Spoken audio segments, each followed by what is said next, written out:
हरे कृष्णा। भगवत गीता प्राथमिक कोर्स के चौथे दिन में आपका स्वागत है।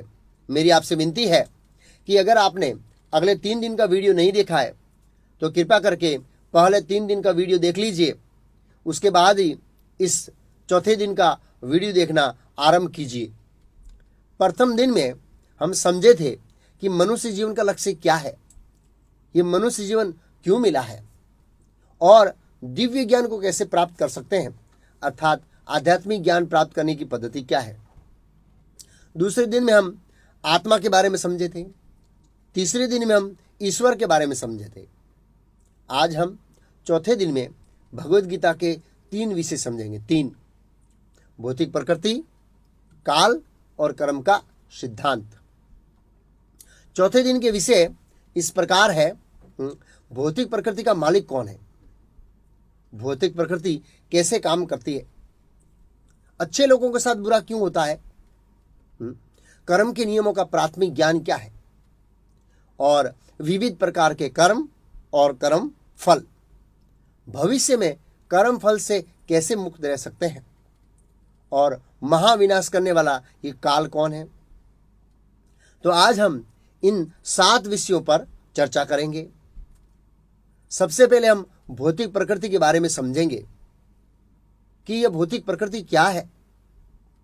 उसके बाद हम कर्म के बारे में समझेंगे और अंत में हम महाविनाश करने वाले काल के बारे में समझेंगे।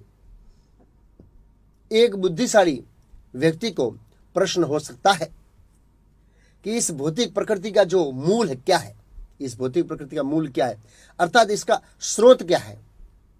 भगवत गीता के 15वें अध्याय के प्रथम श्लोक में इस जगत की तुलना, इस भौतिक जगत की तुलना एक वट वृक्ष से की गई है, जिसकी जड़ें हैं नीचे की ओर है और शाखाएं ऊपर की ओर है।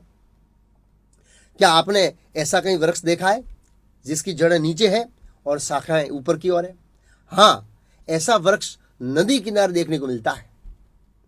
अगर कोई वृक्ष नदी किनारे बहुत नजदीक है तो उसका प्रतिबिंब पानी में उल्टा दिखेगा, अर्थात वृक्ष उल्टा दिखेगा, जिसकी जड़ें नीचे की ओर होगी और शाखाएं ऊपर की ओर होगी। ऐसे ही ये भौतिक जगत ओरिजिनली आध्यात्मिक जगत का प्रतिबिंब है, इसलिए इधर सब कुछ उल्टा है। उदाहरण के तौर पर नदी के किनारे पर आम के वृक्ष पर जो आम है उसकी तुलना आध्यात्मिक जगत से की है और उस आम का जो पानी में प्रतिबिंब है उसकी तुलना भौतिक जगत से की है। यह भौतिक जगत आध्यात्मिक जगत का प्रतिबिंब मात्र है। जैसे हम देखते हैं कि असली नोट और नकली नोट, असली मार्बल, नकली मार्बल, असली आम और प्लास्टिक के आम, असली सुंदरता और भौतिक सुंदरता।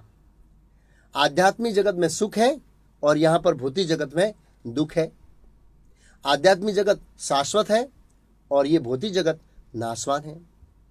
कहने का अर्थ यह है कि ये भौतिक जगत आध्यात्मिक जगत का प्रतिबिंब मात्र होने के कारण इधर सब कुछ उल्टा है और इस भौतिक जगत का अस्तित्व आध्यात्मिक जगत के कारण है, उनका अस्तित्व आध्यात्मिक जगत के कारण है। फिर है भौतिक प्रकृति की परिभाषा। यह भौतिक प्रकृति भगवान के सर्जन का चौथा भाग है। भौतिक प्रकृति का अर्थ है हम अपनी आंखों से जो इस दृश्य जगत को देख रहे हैं इसको भौतिक जगत कहते हैं। इस संसार को भौतिक प्रकृति कहा जाता है।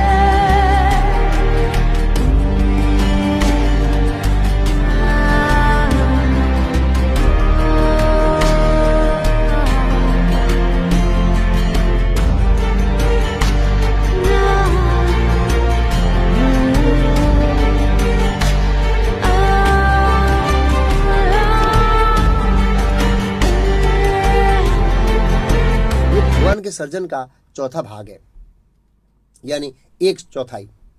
मात्र पृथ्वीलोक अथवा तो ये ब्रह्मांड ही नहीं बल्कि अनंत कोटि ब्रह्मांड मिलकर भगवान के सर्जन का एक भाग होता है और भगवान की शक्ति के बाकी के 3 भाग वैकुंठ लोक अथवा तो गोलोक कहा जाता है। वो यहां से 3 गुना यानी अनंत कोटि ब्रह्मांड में जो स्पेस और जीव है, और उसमें से 3 गुना ज्यादा उससे स्पेस और जीव वहां पर आध्यात्मिक जगत में है। इसका प्रमाण श्रीमद् भागवतम के 2 स्कंद में है।